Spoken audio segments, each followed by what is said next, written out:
we go, sorry. The March 14th, 2018 Prosper Portland Board of Commissioners meeting is now convened. Pam, will you please call the roll? Commissioner Platt? Present. Commissioner Gambetti? Here. Commissioner Moreland-Capuya? Commissioner Myers? Here. Chair Cruz? Here. Thank you. All right. Shall we start with commissioner reports? How about Commissioner Platt? Yes, in my capacity as board chair for Hacienda, last Friday had a board meeting with Hacienda in which we discussed our possible collaboration with VOS in helping them develop their property. Great. Commissioner Gambetti? This was not in my capacity as Prosper Portland Commissioner, but I did attend a fundraising event for Transition Projects on Saturday, March 10th. And then the last commission meeting, I failed to mention that I did attend the Prosper Portland Financial Sustainability Planning session with City Council that was on January 30th. Thank you. Commissioner Myers? On February 15th, we did a tour of the post office site. February 22nd, I was a panelist at the NAMCO, National Association of Minority Contractors of Oregon, Building Bridges event. And on March 13th, I attended, not through my capacity as Prosper Portland Commissioner, but attended the Washington Park Community Benefit Plan Oversight Advisory Committee, where we worked with the city on their use of the LCP tracker system to better utilize the data that it produces to achieve equity policies through identifying deficiencies and offering up suggestions for course correction. Great. Thank you. All right, so I have a few that are kind of mixed between commissioner activities and non-commissioner activities. On February 15th, I did the U.S. Post Office site tour with Commissioner Myers as well. February 16th, I attended the Oregon Hispanic Bar Association Awards Dinner. February 21st, I attended the Campaign for Equal Justice Luncheon. February 26th, I attended the Northwest District Association Board meeting. February 28th, I attended the Hispanic Metropolitan Chamber Board meeting. March 1st, I attended the Partners for Hunger-Free Oregon Luncheon. And on March 9th, I attended a Portland Center Stage Board Committee meeting. So, next, Executive Director Branham. Yeah. Good afternoon, Chair Cruz and Commissioners. I want to talk about a few things that I've done over the past month and then highlight in particular some opportunities for community involvement for some upcoming events. So I was pleased to join Mayor Wheeler and a number of partners at the groundbreaking of River Place Parcel 3 on February 16th. Bridge is working with a lot of partners to bring about 203 units of affordable housing into the Central City property, which Prosper Portland has owned for a number of years. So really pleased to see that important project move forward. I joined other supporters of Lansu Chinese Garden to celebrate the Lunar New Year and on February 25th, and would encourage everyone, if you have an opportunity to go to the evening events there. It was really a magical experience. I attended the Oregon Native American Chamber and Native American Youth and Family Center Mixer to recognize local Native American entrepreneurs and the partnership between ONAC and NAYA on March 8th. So thanks to Catherine Kronyak and Amanda Park here at Prosper Portland who helped to put that event on. I spoke to the Arlington Club on March 7th and presented at the One City, Many Futures event on March 12th, where I had an opportunity to talk about some of our key priorities and key projects in those forums. Prosper Portland staff participated yesterday in the Northwest Youth Careers Expo at the Oregon Convention Center. The event brings about 400 exhibitors from an array of industry sectors to meet with more than 6,000 high school students from throughout the metro area, and we're one of the founding sponsors of this event, which really aligns with our support of connecting youth and adult workforce programs with our local industries. So great event there. In terms of upcoming events, the next meeting of the North-Northeast Community Development Initiative Oversight Committee is set for Thursday, March 15th. For all of these events, you can learn more at prosperportland.us and click on events for more information. Chair Cruz will join Prosper Portland staff on Monday, March 19th to discuss our requested budget in front of City Council at their work session. The Mercatus Collective is presenting a new event on Tuesday, March 20th. It's a story and dialogue event that will explore the intersection of race and gender in Portland's business community. So again, you can learn more on our webpage. For the Broadway Corridor project, on March 21st, we're going to hold a public forum to hear from the shortlisted master developer candidates. It's taking place from 5 to 8 p.m. at the Left Bank Annex. Tickets are going really quickly, and so we want to make sure that everybody knows that the forum will be live broadcast on Prosper Portland's YouTube channel. So you can go to our website and get a link to that if you are interested in following along. As you all know, we're hoping to bring a preferred development partner to this board for consideration at the May 9th board meeting. Prosper Portland is proud to promote the premiere episode of the Tracing Grace project at the Hollywood Theater on Sunday, March 25th. This docu-series is about women in tech, and it's the first episode is focused on the pay gap and its financial and emotional impact. So you can find out more about that on hollywoodtheater.org. And finally, the Hill Block Project Working Group Community Awareness Gathering will be held on Tuesday, March 27th. This is the first public event for the Project Working Group. It's scheduled from 6 to 9 p.m. at New Song Church and Community Center. Childcare is available, particularly if you let us know in advance.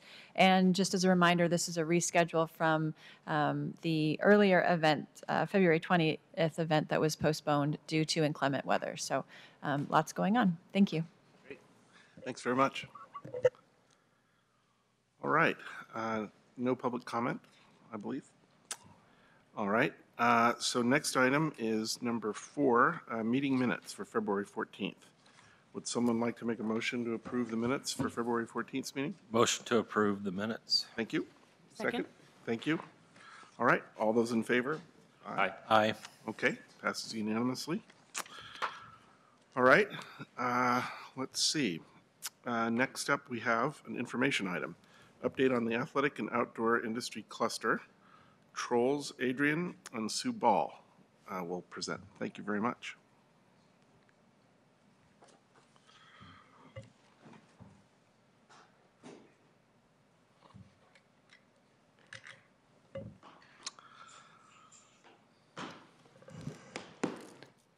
Good afternoon, Chair Cruz, Commissioners, Executive Director Branham.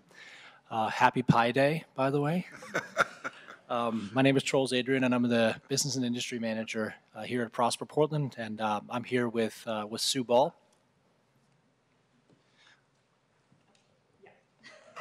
Hello. Sorry, I'm Sue Ball. I'm the Athletic and Outdoor Industry Liaison for Prosper Portland. Thank you, Chair Cruz, Commissioners, and Executive Director Branham for letting us give you an update on the athletic and outdoor industry for the past 7 years today. All right, so this update will include a brief overview of our current cluster strategy. Recognize this is not the first time you will have heard this, so we are slowly whittling down our number of slides on that. And then, of course, the meat of the matter, I want to give you an overview. Sue will give you an overview over the industry, our accomplishments, current initiatives, and next steps as we see them. And then after Sue concludes her staff update, there will be several industry partners that are going to be promoting or providing testimony. They're here in the audience today. So, let's try this again. There we go. So, our cluster work at Prosper Portland touches primarily on the jobs and partnership legs of our strategic plan. But what you will find as you listen to Sue's testimony today is that, especially in the athletic and outdoor cluster, it actually touches quite extensively also on prosperity, so building intergenerational wealth among historically disadvantaged populations. Sue does a lot of work with entrepreneurs of color and from other marginalized communities, which is something we're very proud of. Just a quick recap, you will have seen this slide before, but this is how we approach our cluster strategy work here. It essentially is comprised of a 6-part process where we investigate an inventory, a cluster, convene the assets and members or stakeholders in that cluster, diagnose any issues, challenges, opportunities that may exist, act on those, and then evaluate our work as we go along. What's important to note is that this process is actually tied and very sensitive to the point in the business cycle. So what works in 2018 is not what worked in 2010 or 2009 when we began our cluster initiative, and it's likely not going to be what works 8 years from now, et cetera, et cetera. And so what's actually very interesting about the athletic and outdoor cluster is that we are currently on the second spin of that wheel. As you will hear in a moment, we just completed an update to the athletic and outdoor strategy that was originally developed in 2011 and 2017. That was actually an investigation, inventory, convening, diagnose, act, and an evaluate process that was completed. As far as, again, what makes clusters work, it really is this combination of anchor companies, small, large, medium, innovative, et cetera, the talent to fill the positions that those anchor companies create needs to be skilled, experienced, diverse, and global, and then the infrastructure, which is, yes, physical infrastructure, roads, bridges, et cetera, but also the institutional infrastructure that supports a cluster. What's really remarkable about Portland's athletic and outdoor cluster is that it is in fact one of the best examples we can find anywhere of a perfect cluster. Portland's A&O cluster, as you will see, is a world leader in talent. It is a world leader in anchor companies, and it is a world leader in infrastructure, including, of course, the natural environment that surrounds the city of Portland and within the city of Portland that provides opportunities to test and deploy some of the solutions and products that are being developed here. And this slide, just to give you the overview of what our employment looks like within our 4 target traded sectors. Athletic and outdoor is the smallest by employment, but what this really belies is the fact that it is probably the most diverse in terms of the number of companies. 96% of Portland's athletic and outdoor companies have less than 50 employees, which is quite remarkable when you think about it. So while it is small in employment, there is an amazing number of niche companies within this cluster that both have opportunities for long-term growth and support a lot of really interesting maker jobs, et cetera. And in a sense, the athletic and outdoor cluster really embodies everything we love about Portland and Oregon. This focus on craft and care and quality and the sort of the appreciation of the incredible natural beauty that surrounds us. It is essentially a cluster. It is a cluster that is rooted in the essence of Portland, which again makes a cluster so powerful. So with that, I will turn it over to Sue for the industry overview. Thank you, Trolls, and thank you again, Commissioners and Executive Director Branham. Just get set up here.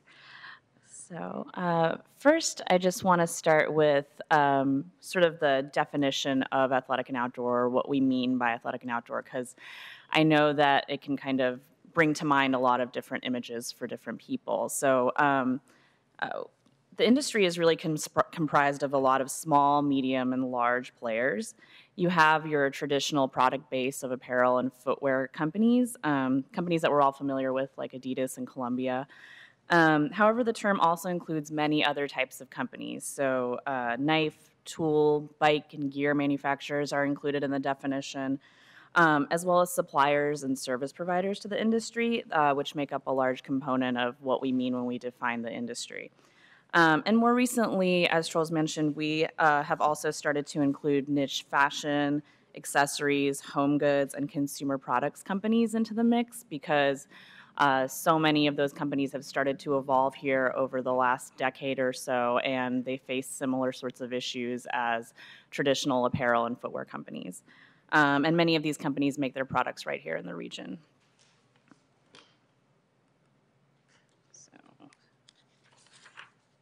To further illustrate the different types of companies here, this slide shows, first we have the anchors. So these are the largest employers within the industry. The bulk of employment is within what is known as the big three, so Nike, Adidas, and Columbia.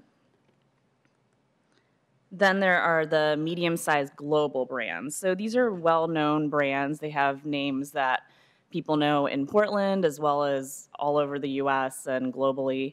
And they're growing, but many of these brands still have fewer than 100 employees. So they're not totally huge brands, but they have really well-known names.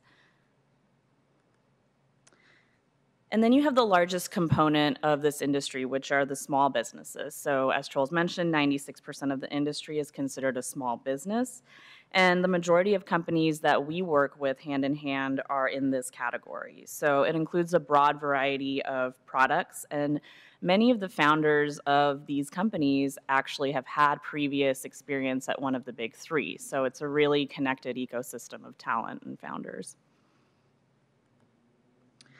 And then the entire industry is supported by a bedrock of suppliers and service providers, which work to tailor their services to this industry.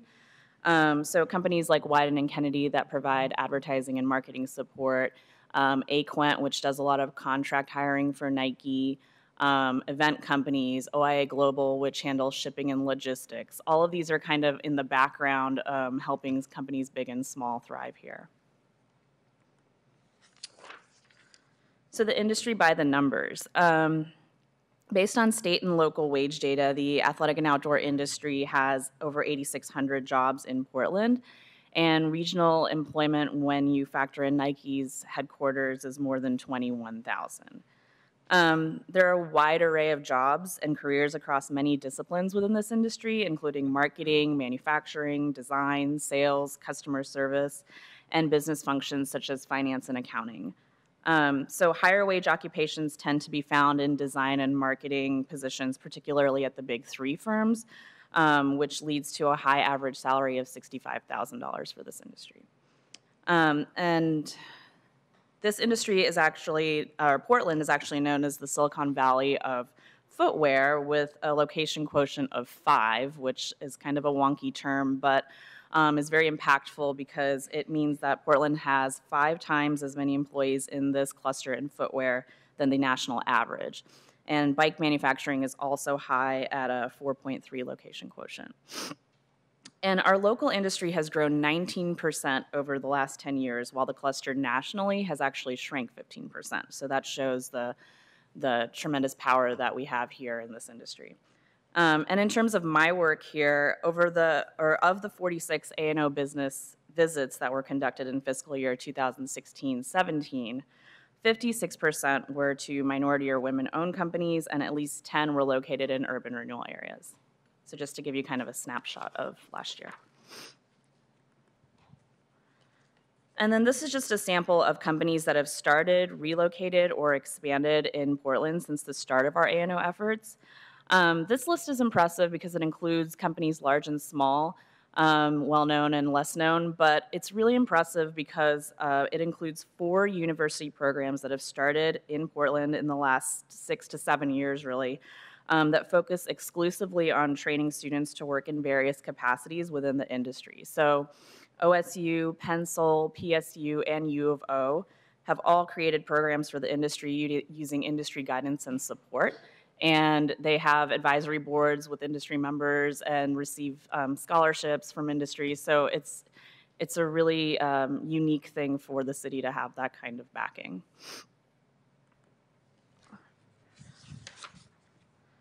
The work we do today is really a progression of the work that started in 2009 when we adopted the city's cluster strategy for economic development. In 2010, in order to galvanize and convene the industry around job creation priorities, Prosper Portland unveiled the first A&O industry study, along with a visualization of the industry's evolution and its capacity to spin off startups and innovative new products, which is that little poster that's in the lower left-hand corner. Since then, we've worked with the industry to create new programs to benefit the businesses and talent, shifting our primary focus to assisting small businesses and entrepreneurs, especially those owned by women and people of color. So I'm just going to go through some of those initiatives and how they've progressed over the last 7 years. So the first is the A&O industry website, aoportland.com. This was unveiled in 2012, and it was recently refreshed to place a greater emphasis on telling the stories of underrepresented talent and entrepreneurs within the industry. The community and talent section of aoportland.com is a new feature, and in the last fiscal year, it featured 10 stories, and 6 of those stories featured women or minority talent or entrepreneurs in the industry. And the site also continues to be a hub for learning more about local events and one of the few industry websites that houses a catalog of local jobs. So there's a lot of outdoor industry websites that, you know, are for jobs nationally, but this is the one in Portland that really highlights our companies.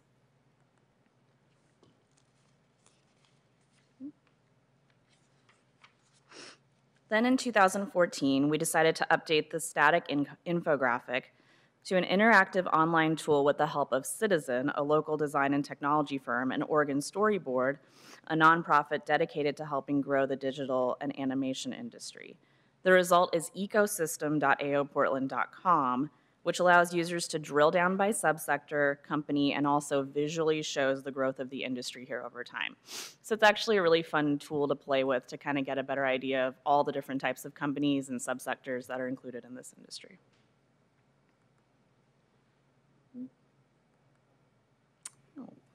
Okay. There we go. Now in its 6th year, the peer-to-peer program brings together small business owners to learn from each other, as well as local subject matter experts on topics related to business growth, such as accounting, HR, and e-commerce. Local small business owner Sean Beers facilitates the bi-monthly sessions, and participants have access to online templates, presentations, resources, and mentors through the program. And Sean is here today and will be giving testimony a little later. Each cohort consists of 6 to 10 companies, many of which go through 2 years of the program in order to get the full curriculum. Since 2011, 38 companies have participated in the program, with 45% of those companies being either women or minority owned.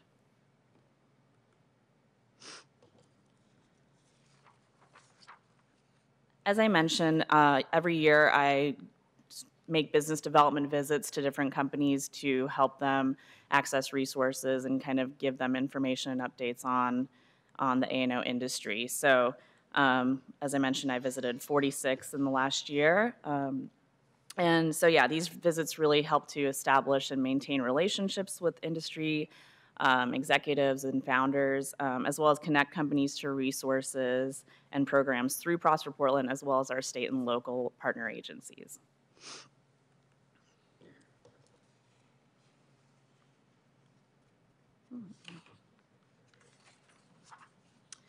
We also help small and medium-sized firms reach new and domestic international markets.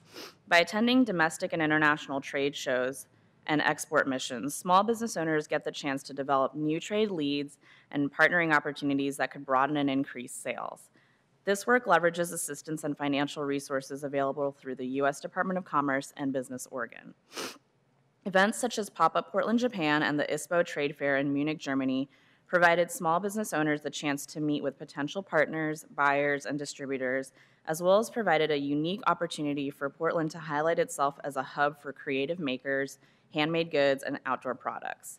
Of the 24 companies that participated in the Pop-Up Portland, Japan missions, which ran from 2014 to 2017, 42% were women or minority owned.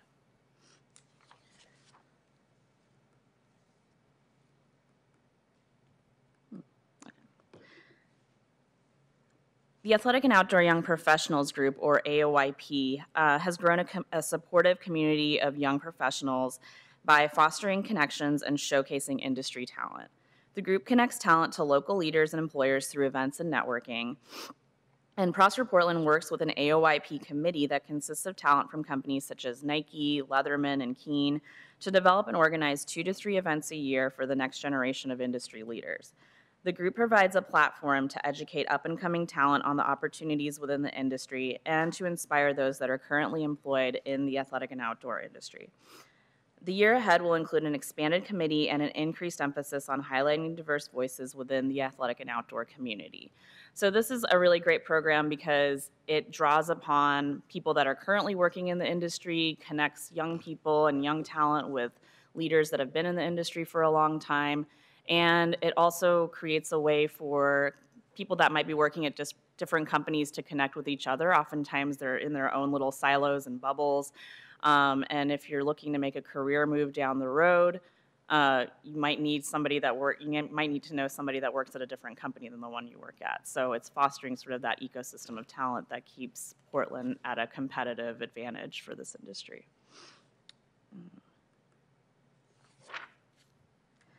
The Athletic and Outdoor Annual Celebration is in its 8th year and is one of the few times the industry comes together under one roof to celebrate and learn from each other. Prosper Portland has strived to increase the diversity of voices that are presented at the event, tripling minority representation in this year's program compared to 2016. The 2017 celebration provided the opportunity for underrepresented small business owners to pitch for a chance at receiving investment from the Oregon Angel Fund, now the Oregon Venture Fund. The winner was chosen by audience vote. The event featured 6 startup finalists, 5 of which were minority or women-owned. The event introduced new ideas and companies to the larger A&O community and gave the pitch contestants a chance to get in front of investors and potential new customers. Stacy Gose, who you can see up there, the founder of women's workwear line Tougher, was the winner. And I will talk about the study update in a second. But as I mentioned, within our roster of current initiatives, whether it's featuring more diverse voices on our website or at our events, or helping more women and minority-owned entrepreneurs through our programs and our initiatives, the A&O industry work has begun to evolve to be more inclusive and representative of the work our agency seeks to accomplish. As we move forward, we will work with the industry to increase this impact. How, you might ask? Well, we, as Trolls mentioned, we updated the 2010 A&O industry study update, or study. So in order to advance the A&O cluster work and better align it with the agency's strategic plan, we updated the 2010 study in 2017. So this updated study was meant to identify current economic trends, recognize new programs and businesses that had started since the previous study, and evolve our industry engagement efforts.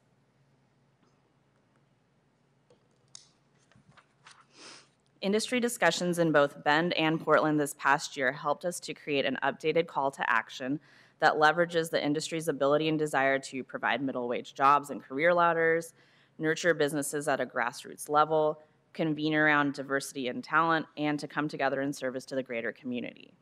So moving forward, we will use this industry-generated call to action to continue to develop initiatives around 4 main buckets of work, which are listed.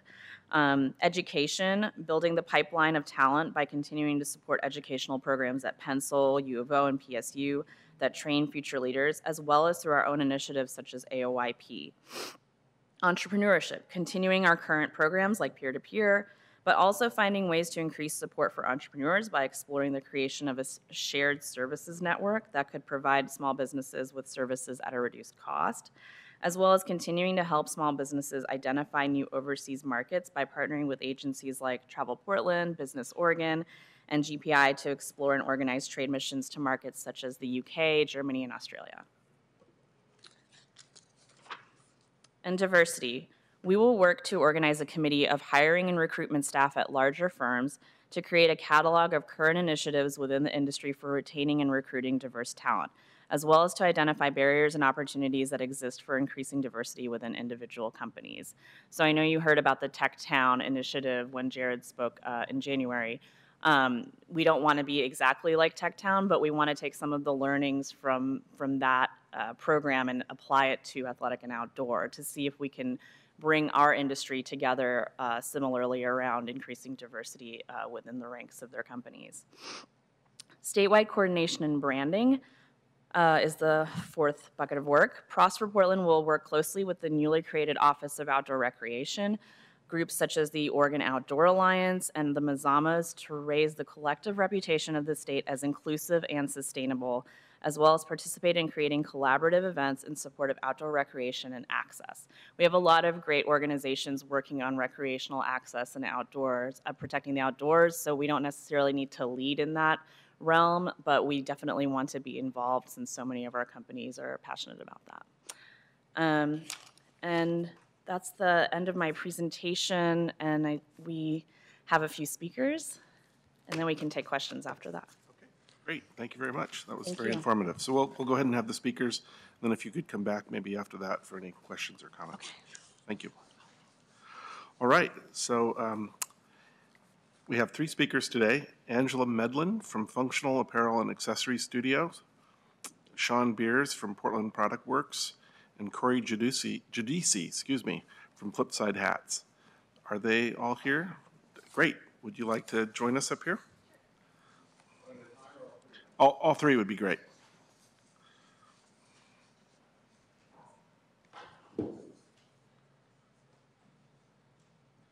Thanks to all of you for coming today.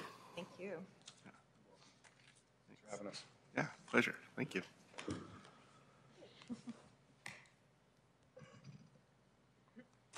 So, You want to nominate Please- somebody to go? please I'll just go. jump in. Why don't I do that? I'm used to doing that anyway. whoever So feels daring.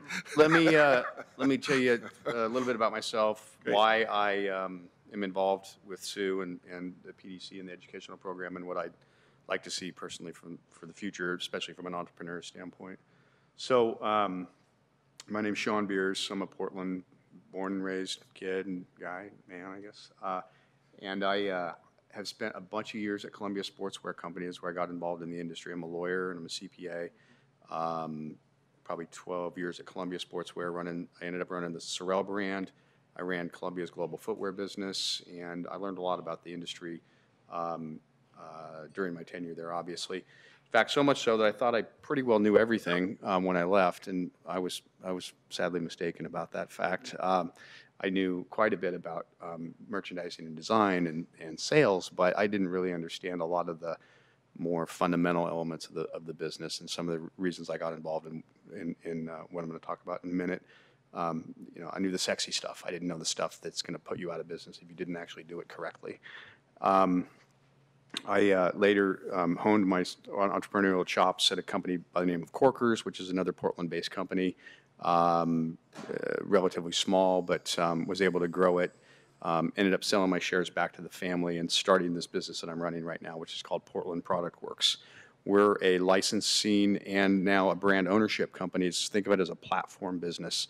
I started the business with the brand Woolrich, where we were the licensee. We basically rent their brand name, make all the footwear and slippers, remit a payment back to them in exchange for the rights to use their name. But we do all the design work, all the sourcing work, all the warehousing, inventory, logistics, financing, sales, marketing, so on and so forth. Recently, we've signed a deal with Pendleton, so we'll now be launching Pendleton footwear, which is great because it's close to home and close to all of us. I know that's important consideration to keep developing these brands that are Portland-based. We've also recently acquired an emerging brand that I actually met through the classes that I teach by the name of Moxie and Moss, which is a women's workwear brand, and we'll be rebranding that company and launching it to wholesale in June of this year. So it's an exciting time, which is you know, for them and for us, and I think for everybody, in the fact that we get to leverage this infrastructure that we've built and take this brand nationally out of Portland, who might not have otherwise had either a chance or certainly would have been a slower opportunity for them if we hadn't come together. Them with a great idea and us with a platform and some real acumen around some of the less sexy parts of the business. So I got involved with the PDC peer-to-peer program, I don't even know, maybe 7 or so years ago. Sue may have mentioned it, but basically from the beginning when we started this, and it was really under the theory of how do we help companies that are in an emerging state increase the chances of success? Nothing more complex than that, frankly. I had bumped my head into a lot of sharp corners over the years.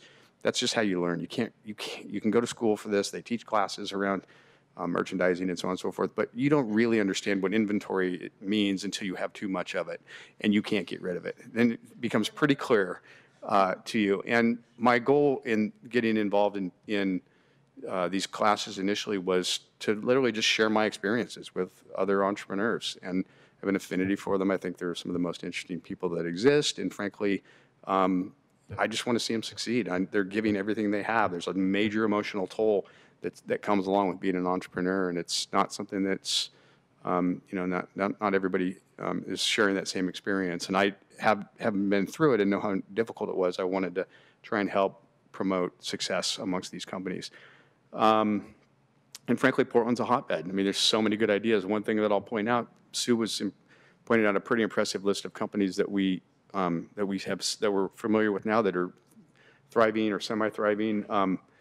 There's an equally long list of companies who unfortunately didn't make it. And so that list could be 2, 3, 4 times as large as it is right now if we put more energy in helping these guys to develop their businesses around some of these core competencies that aren't, again, the sexy parts of the business, but are essential to a healthy, functioning enterprise. So, I don't know, 7 or 8 years ago, we started teaching these, or started this, it was more of a sharing platform at that point, and now it's evolved into more a little bit more structured, quite a bit more structured set of pillars that I and maybe Sue and I together developed over the years around inventory management and strategic planning and advisory boards and how to work with banks and certain classes that I think are fundamental to really all businesses. It's not about apparel and footwear specifically, but it's really about all businesses. And I can't really quantify the success in a statistical way. I can just tell you that I get a lot of positive feedback from the folks that take the class and who, through emails on a random basis or in follow-up meetings with me personally, because I'm always very open and asking them to come see me if they have a question or a problem or whatever. I spend a lot of my time not only with the classes, but with folks in those follow-up types of sessions. So I know it's having a positive impact, and I know of a number of companies that have avoided potentially catastrophic missteps by, not because I'm so smart or I have all the experience in the world, but because we were able to share the experiences of being an early stage entrepreneur with other early stage entrepreneurs so that they could avoid some of those missteps. And I think, if we did do some analysis and really dug into it, I'm quite sure there's a pretty compelling economic argument that will tell you that the money that's spent on these classes and the time that's spent on these classes has an ROI that's off the charts. And I think it can only be stronger because we're going to see a lot more emerging companies coming out of Portland. There's lots of great ideas, very interesting entrepreneurs and founders of companies on the front end of those businesses, the sexier part, but a lot of them just don't, have some of the operational and logistics and financial or legal skills that are going to be required to be successful over time. So that leads to sort of my conclusion, which is what I'd like to see more of going forward. And it's really more of the same, more commitment to helping increase the odds that early stage entrepreneurs and their companies are successful. I think that's in everybody's best interest. We wouldn't be sitting here if it weren't for two of the greatest entrepreneurs that I know that are from Portland, Phil Knight and Tim Boyle. I mean, Tim's company was completely bankrupt in 1970 when his father died. And he had to come home from college to run the business. And today it's a global powerhouse, outdoor company. And we all know the Nike story. Love to have those guys involved in more of this as well. But the fact of the matter is, those are prime examples of what can happen for everybody on that list that Sue mentioned if we provide a little bit of care and feeding to the ecosystem as we go along here. And I'm thrilled to be a part of it myself. I get a lot out of it personally. I learn a lot by teaching, and I see all kinds of great ideas as a result of being around such a creative class of folks. So I guess I would just ask that there's additional consideration about what more can we do. I don't have a whole laundry list of specifics sitting here right now, but I'm pretty sure I could work up a nice list if you guys give me time and want to hear more from me at some point. So those are my comments. Thank you. We would welcome your list anytime. Okay, good. Well, I'm going to hold you to that then. Good. Thank you. Hi. Good afternoon. My name is Angela Medlin, and I am the founder of FAZE. That's the acronym for the Functional Apparel and Accessory Studio. And I just wanted to introduce you to the program and what we're doing for the apparel industry in both athletic and outdoor. For 25 years, I've worked in the apparel industry in global companies such as Levi Strauss & Company, The North Face, twice at Adidas, and Eddie Bauer, and just recently I left Nike as design director to start a program that would bring the next generation of designers into these global industries. I'm partnering with Dwayne Edwards at Pensole, and together, with many, many years of experience in the industry, we've created a program that is really true to life. It's something you can't get in the universities or design schools. We teach our students what it means to be product creators and partnering with cross-functional departments, the way that it actually works. So we are basically the bridge between either high school or college and the industry. And we also are doing what we're doing because of a couple of reasons. For most of my 25 years and most of Dwayne's, there was very little diversity. I would say the majority of the time I was the only African American in the design department. And it wasn't until I was at a level of an executive level that I was able to bring in more diversity. So that's something that we really want to change in the industry. So we're giving opportunities to kids who are underserved or may not understand what their opportunities are in the industry. The other part is, since we were in the industry for over 25 years, we noticed a lot of things that worked and a lot of things that did not work. So we want to usher in a new generation of designers who are, first and foremost, good people. They know how to communicate. They know how to work together. And they actually know what they're doing before they get into the industry, because what we're doing, the functional apparel and accessories design, that's something that you usually learn once you're in the industry. You don't learn that anywhere else. Footwear is the same, and then also there's a third founder, Suzette Henry with M Lab.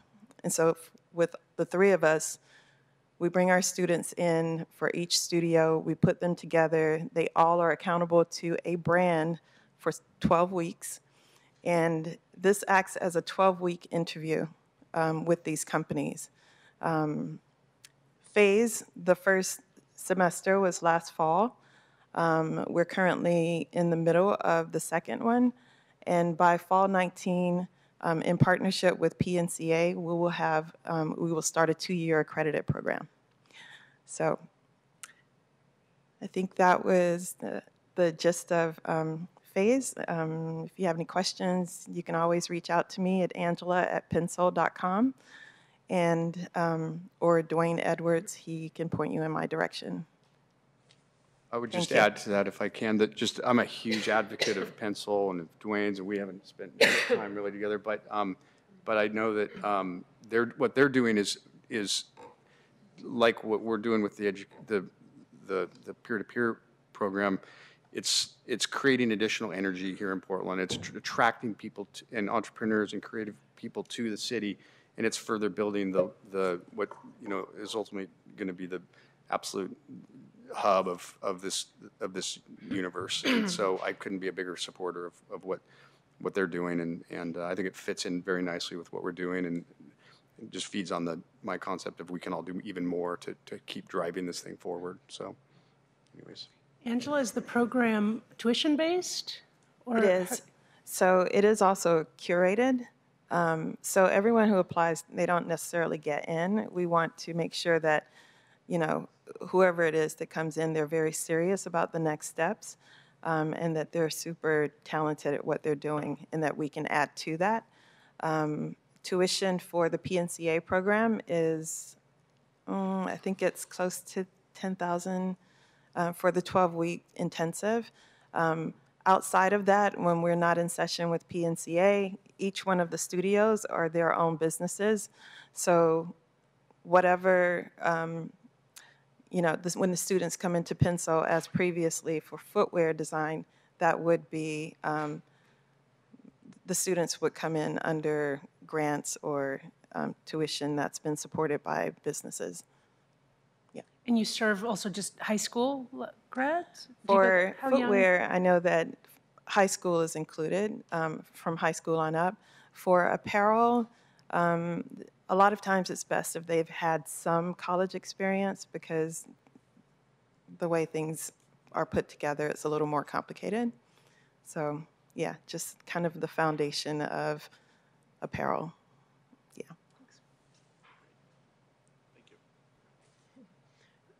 My name is Corey Judici, and I'm the founder of Flipside Hats. I started it in 2002 when I was in medical school, and it was just kind of to put food on my table. And then by the time I graduated, I had a very small but viable business. And so I did both for a while. I practiced medicine and had Flipside Hats.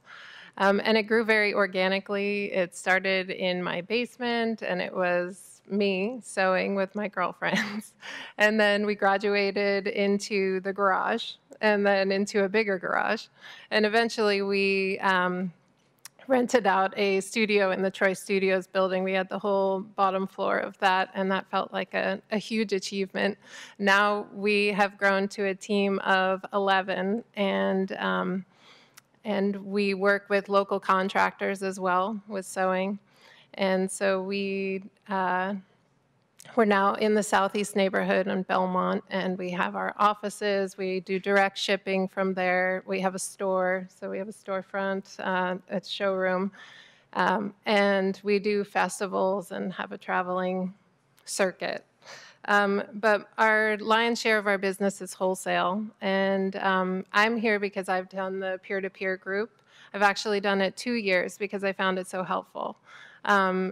And each year has been a little different, and it's good when there's repetition, go over and kind of solidify some of the ideas. But what I have found most helpful are the tangible tools that are given in the program.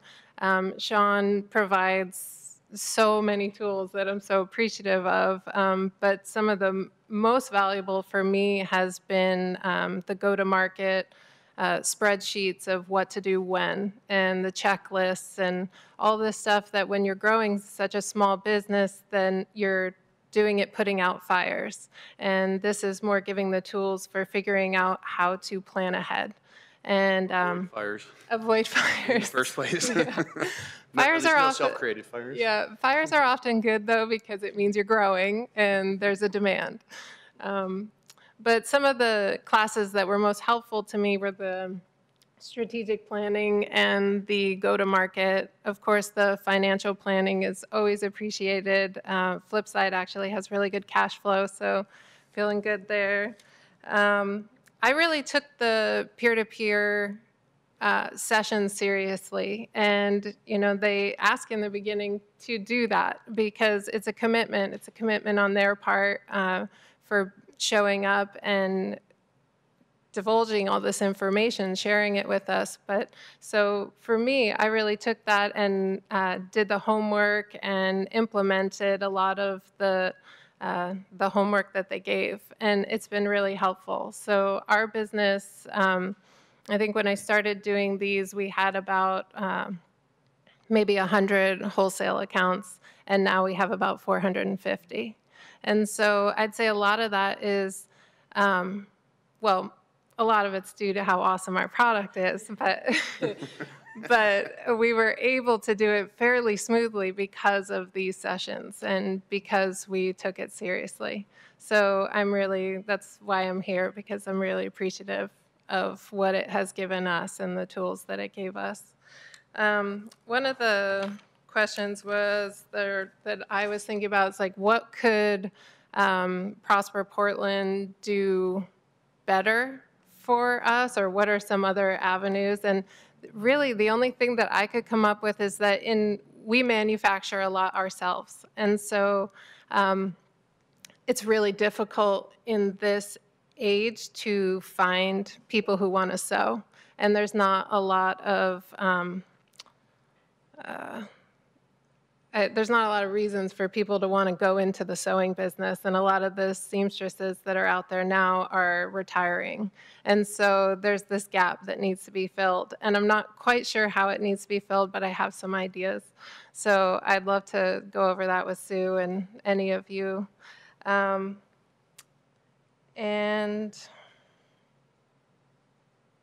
yeah, I guess that's about it. But I've been very appreciative of Prosper Portland and this program. So thanks for supporting it, and thanks for having me here. Thank you very much. You're Yeah, that's great.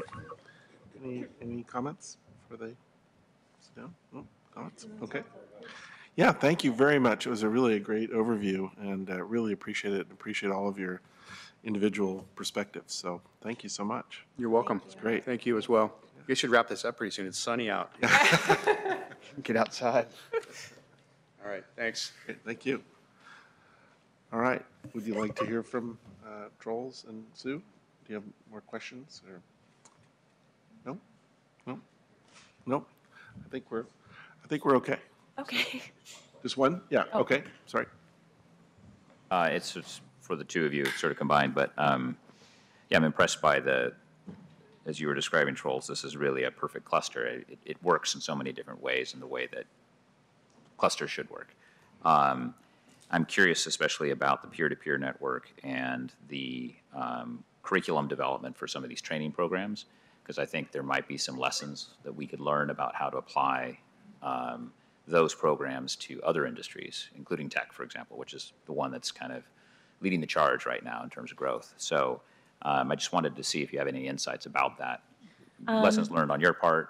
Sure, yeah. So the curriculum has really evolved since we've been doing this for the last 6 years. It originally started as just sort of peer-to-peer sharing, and that was it. Just people kind of talking about their issues with each other. And then it sort of formalized itself a little bit more around sort of these key pillars and these classes or things that we would bring in experts to talk about.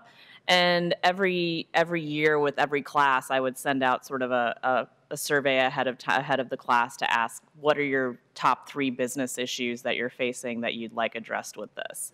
And I would also, at the end of the year, ask the same questions, what else can be addressed, and then try to incorporate that into next year's sessions. So, the strategic planning is usually always the first class that we do. The board of advisors, how to build that out, that's always in the first 2 classes, because those are really key elements for any business, and those are ones that are typically overlooked. So that can apply. That doesn't necessarily have to be an A&O business. That's any business. And then the later classes are generally a little bit more fine-tuned to product companies like inventory and all that. So, but yeah, it was really based off of the feedback of the people who were in the classes and what they really wanted to learn about, because they know better than anyone else. And yeah.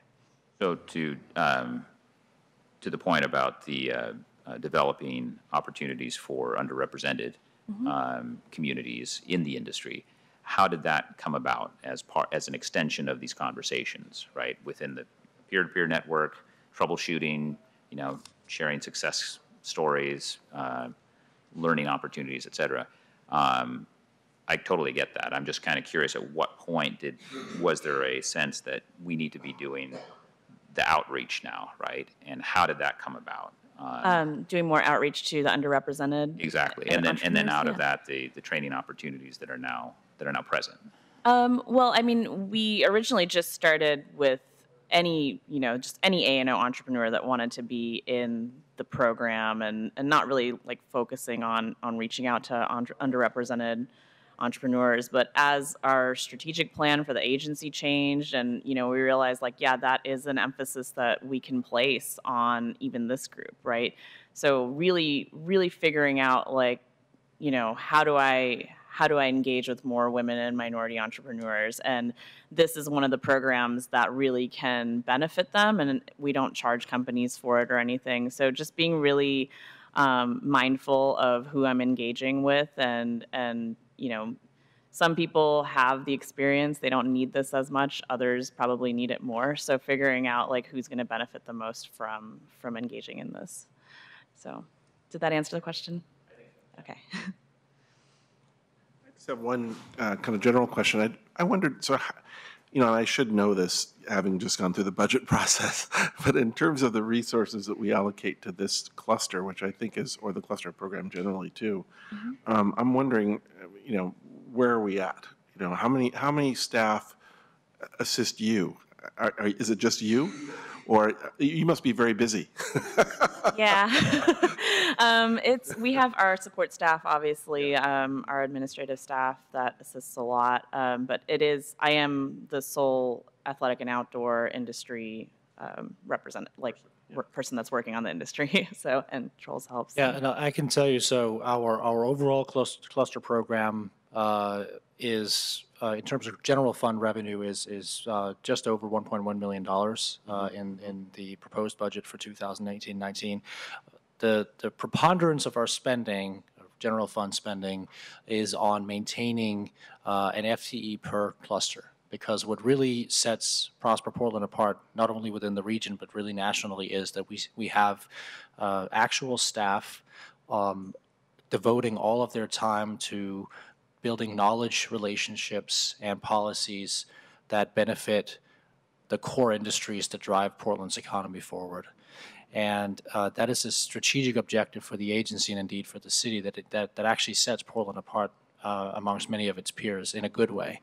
And so programmatic resources are fairly limited, and certainly something we're hoping to change over time.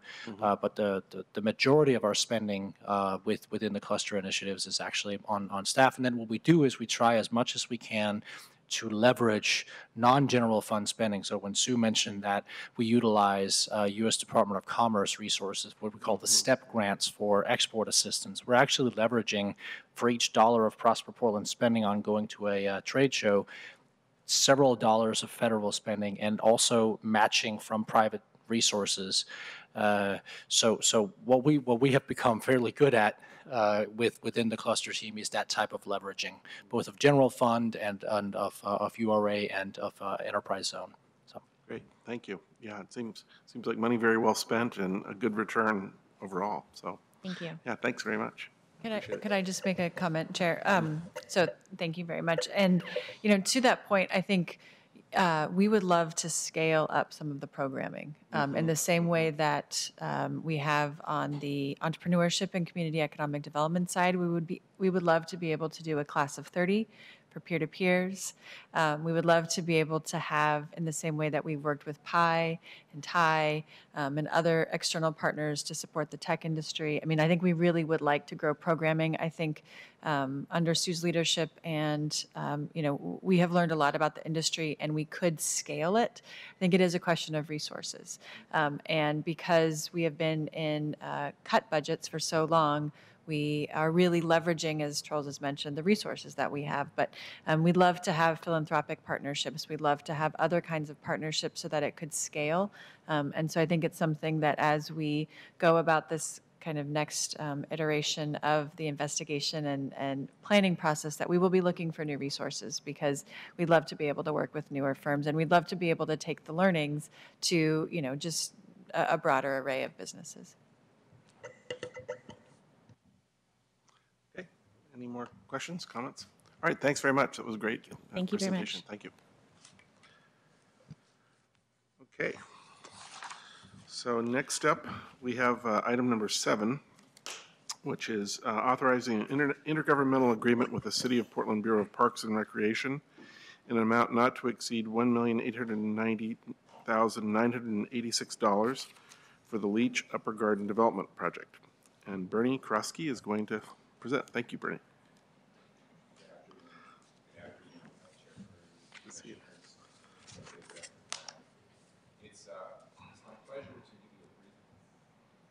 Oh, that's better. Okay. I knew my voice was weak, but I didn't think it was that bad.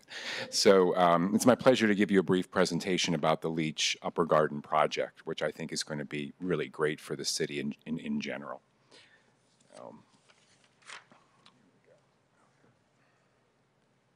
So this, in terms of strategic plan, this really hits 2 points really hard, I think, is making great neighborhoods, and also it's a great collaborative project. So in terms of collaboration, it is with Portland Parks and Recreation, and it's also with Leach Garden Friends, and also Metro, the regional government, has also contributed to this project. In terms of creating great neighborhoods, I mean, this is going to be a great educational opportunity. It will really enhance the great educational opportunities that are there already, and then also make it, you know, a great place for families too, not just for horticulturists, but also for families and others too. So it's going to be a place for everybody. I mean, I think a point is that over the next 20 years, demographers are estimating that, you know, we're going to add about 260,000 people to this city in 20 years. So these open spaces, these natural areas are really going to be critical in the future. I mean, they're critical now, but they'll even be more so in the future. So just a little bit of background. Leach Botanical Gardens is in southeast Portland, 17 acres. It's owned by the city through Portland Parks and Recreation. And it's managed by the nonprofit Leach Garden Friends, who we have some members here today, or excuse me, some members of the board and the executive director. And it was given to the city, bequeathed to the city from the estate of John and Leila Leach in the 1970s. Kind of on a little side note, well, let me just say that the Leaches owned the Phoenix Pharmacy, which is on Southeast Foster Road, also in the URA. And it's kind of a little side note, we're also helping the current owners with the Phoenix Pharmacy to redevelop that. And in that redevelopment, I think they're going to pay some homage, you know, to the garden and to the founders. Let's try it again. There we go. Okay, so this gives you a little bit of a location. So it's in outer southeast Portland. If you can see that area, Leach Botanical Gardens, in the lower right-hand corner. It was added to the urban renewal area in 2008, along with the Foster Road extension, you know, west of 82nd, you know, for purposes of redevelopment enhancement. So this Upper Garden project is really going to have a lot of great features. You know, I guess you can break them into two different major groups. One is around infrastructure improvements that are needed in the park, and the other one, excuse me, the garden, and the other one is really around just adding some really signature projects, like the pollinator garden, the aerial tree walk, fireplace terrace, arbors, and some other gardens and enhancements. So it's going to be as much of a treasure it is now. This is really going to add to it. So let's see. This is in your board packet. It might be actually easier to see. You know, sorry, it's a little bit confusing, but I wanted to present it so you could see, you know, the project in the entirety of the whole garden. You can. The garden there obviously is this whole area here, but the project is really demarcated by this dotted line here, the Upper Garden project. And you know, this is really an implementation of a master planning process that's been going on since about 2010.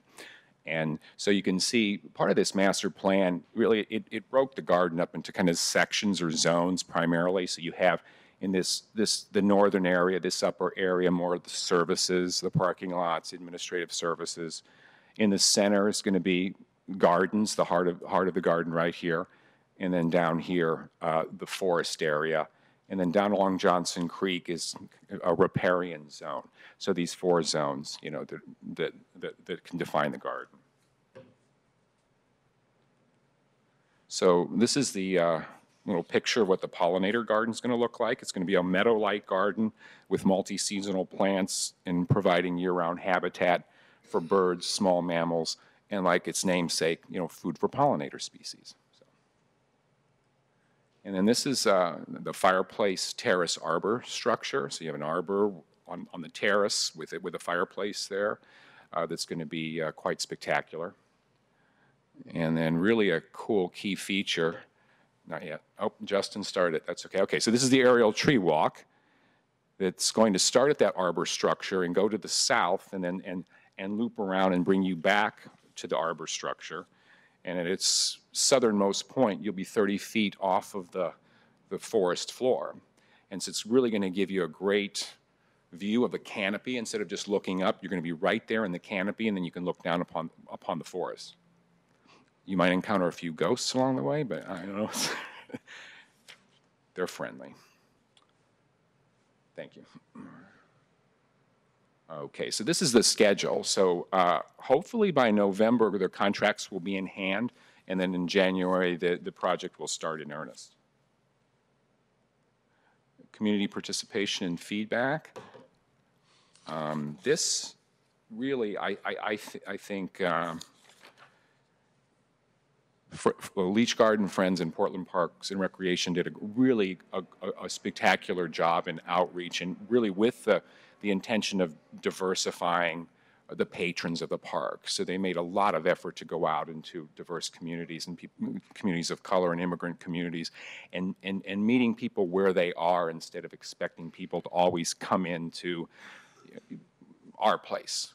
They went there and they followed up over a 2-year process, and I think because of that, the plan is much better and much more inclusive.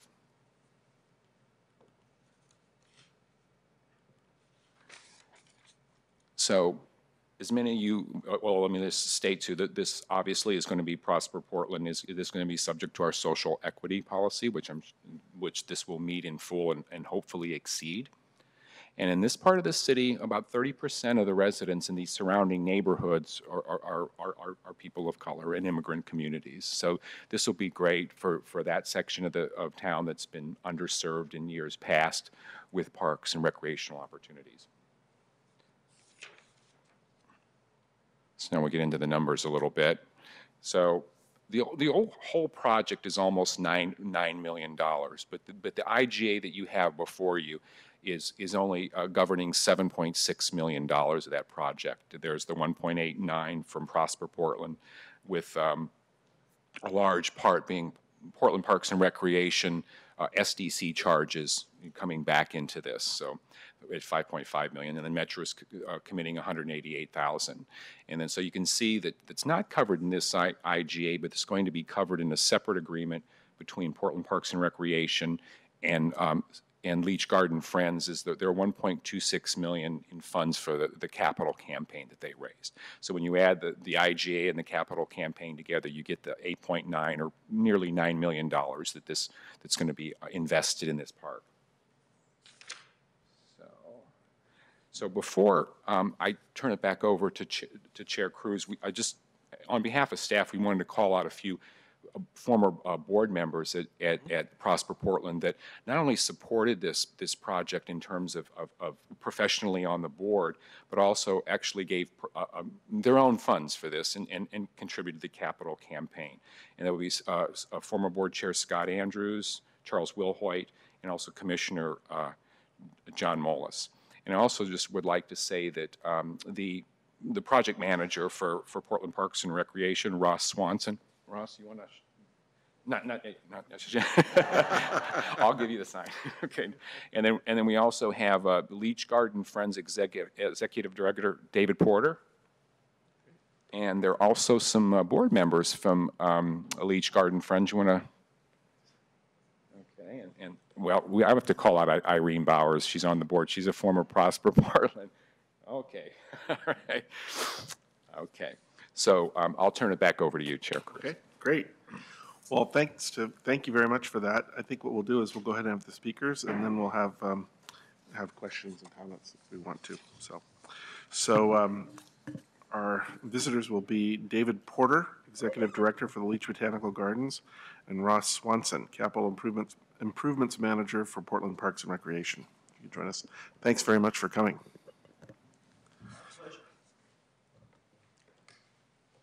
You go first, Russ.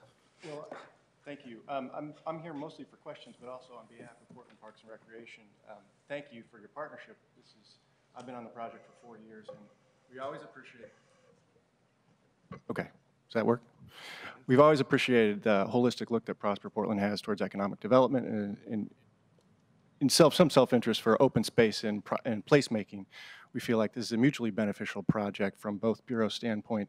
It helps us serve an underserved neighborhood, but we also really do believe that we're going to have a regional draw to your Lentz URA moving forward. So with that, I'm going to say thank you and turn it over to David Porter. Thanks, Russ. Commissioners, Director Branham, about 10 years ago, the Portland Development Commission made the decision to amend the boundaries, as Bernie was mentioning, of the Lentz URA to include Leach Botanical Garden, which I think was a little bit of an oddity for the original concept. And at the time, it was a little known but unique Portland Park facility east of Lentz Town Center, so it sort of made sense. Some funding was also committed by PDC at that time to make first steps possible at exploring improvements at the garden, as was imagined in a 2008 master plan that Parks had just finished. And without any question, that decision was the catalyst for the actions that have brought us here today. What a great thing for our community to have a development partner that can take and execute a 10-year view. Because of Prosper Portland's vision back then, we're on the verge of building a nearly $10 million project today in the first phase of a world-class design.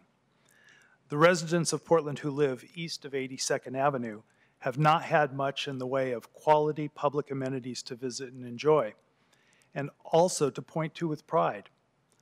The new improvements at Leach Garden mark the beginning of a change, a structural step towards inclusion in the built environment. So we thank you for your steadfast support for the project. It has made a real difference. And I would be remiss if I didn't invite those of you who are commissioners who have not been out to the garden to come out and visit for a tour, to see the project site, and also to learn a little bit more about Lila and John Leach, the people who set this all in motion, without whom we would not have had the special opportunity to do this. So thank you very much. Great. Thank you so much for coming. Any comments? Questions? No? Okay. Thank you very much. Appreciate that. Thank you.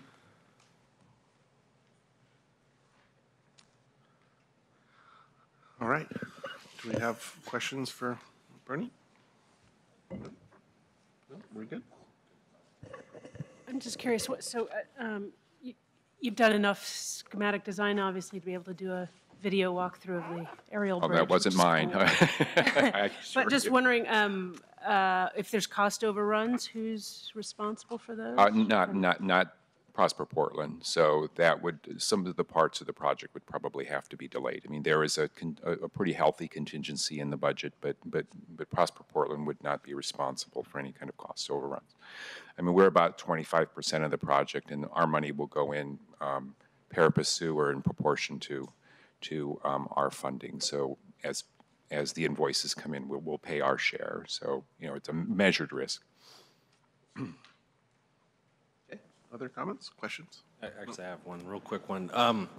So is it going to be Parks that's going to be overseeing the project? Then I know that our policy takes, you know, is added to the policy that the Parks has, but which one's going to take precedence? There is a little bit of different language between the two.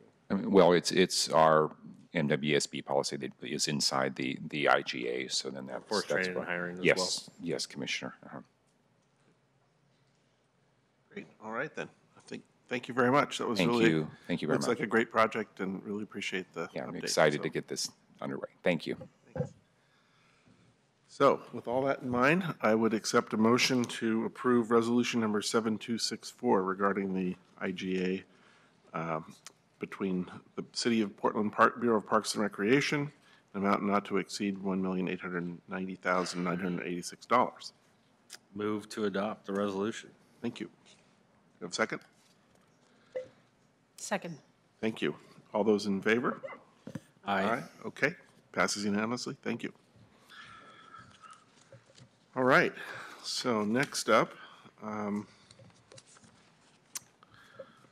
sorry, we have item number 8, which is another IGA, authorizing an intergovernmental agreement with Portland Bureau of Transportation for design and construction of pedestrian safety enhancement along identified locations along North Lombard Street. And Lisa Abwaf and Kim Moreland will present. Thank you. Good afternoon, Commissioners and Executive Director Kimberly Branham.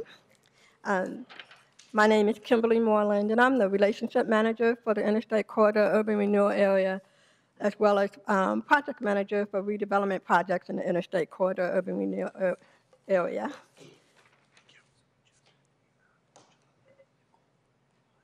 Prosper Portland intends to commit $1 million of Interstate Corridor Urban Renewal Area tax increment finance resources to fund the Lombard Pedestrian Enhancement Project, which is part of a broader Lombard investment strategy. The project utilized TIF resources to install pedestrian enhancements at key nodes along North Lombard Street. The Interstate Corridor Urban Renewal Area plan, adopted in 2000, amended and reinstated in 2011, identified transportation linkage as an important goal of creating complete neighborhoods for local residents and businesses. The project built on several previous planning efforts, which identified the need for improvements along North Lombard between Martin Luther King and North Chautauqua. And those previous planning efforts were the Metro 2035 Regional Transportation Plan. From 2001 to 2009, PBOT developed the Interstate Corridor Urban Renewal Area Transportation Implementation Strategy with a working group. And this working group recommended investments in pedestrian and streetscape enhancements along North Lombard Street. In 2013, Portland State University students produced a Lombard Reimagined study. In 2014, Prosper Portland staff convened the Lombard Working Group, a 25-member advisory body comprised of neighborhood residents and Lombard business owners. And finally, the Lombard Working Group 8-month effort led to a 2015 Lombard investment strategy, which identified specific nodes for street improvements and recommended improvements along the corridor to assist and preserve existing businesses. The partnership between PBOT and Prosper Portland creates construction jobs, delivers on Prosper Portland's strategic plan, complete healthy neighborhoods by enhancing Lombard commercial corridor. It implements a key component of the Lombard investment strategy, and it aligns with the North-Northeast Community Development Initiative Action Plan goal to support business development and growth. And the Lombard Working Group 8-month effort led to the 2000, I'm sorry, wrong slide. The West Node focus area spans from North Drummond Avenue at the west to North Willard Avenue at the east. The Lombard project team recommend improvements at the south side of Lombard at Peninsula and one on the north side of Lombard at Greeley. Focusing improvements on these areas could bolster the cluster of small businesses that exist there. The east node focus area is located between I-5 and North Albina to the east. It represents a transition from faster speeds and more commercial uses to primarily residential area.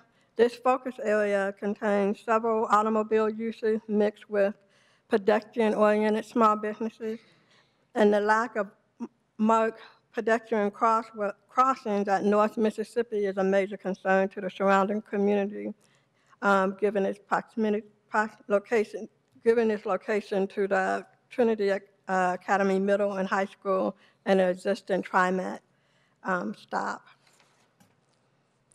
The next few images are some of the existing conditions. This is in front of the Green Zebra grocery store.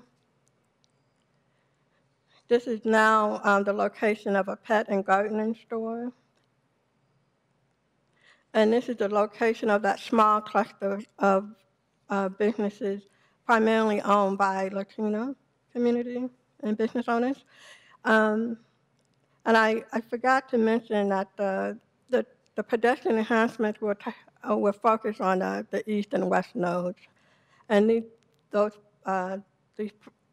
these images are all in the west nodes. The pedestrian enhancements include bike racks, sidewalk repairs, street trees, benches, pedestrian scale street lights, curb ramp reconstruction, and the replacement of steel bollards at terminating Vista locations on Lombard and Greeley and Lombard and Peninsula.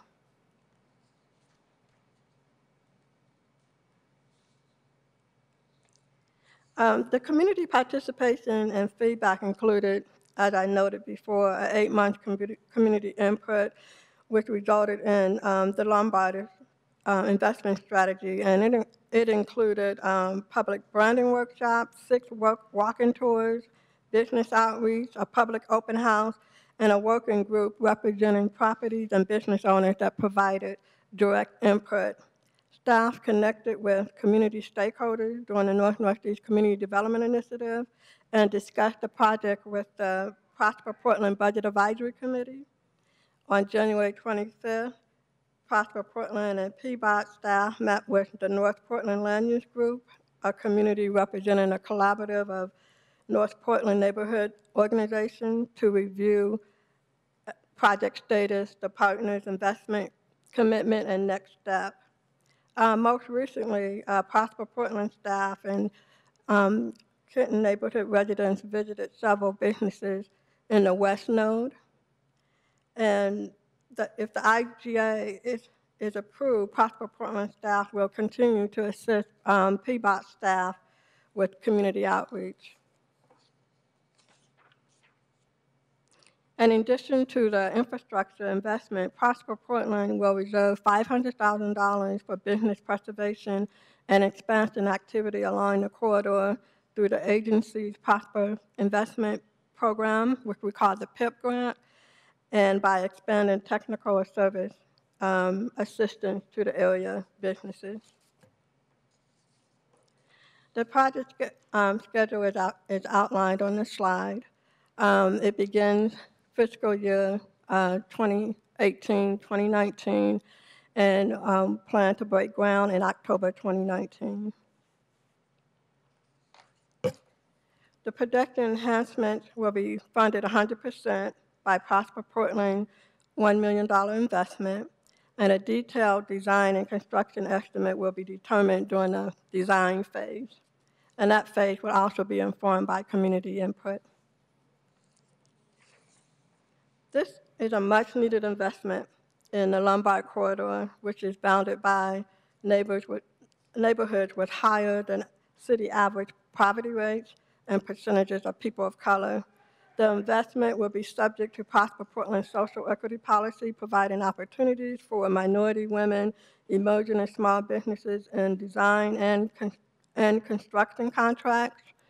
The project will go through PBOT's Prime Contractors Development Program, which provide minority and women certified contractors with increased prime contracting opportunities within the city of Portland. And the PIP grant and our business technical assistance partners will calibrate investments to ensure that minority and historically advantaged neighborhoods are able to absorb and benefit from the growth without displacement. Next, I will have Angela Moose come up, and she's a member of the Kenton Neighborhood Association. Great. And she will provide provide public testimony. Great, thank you.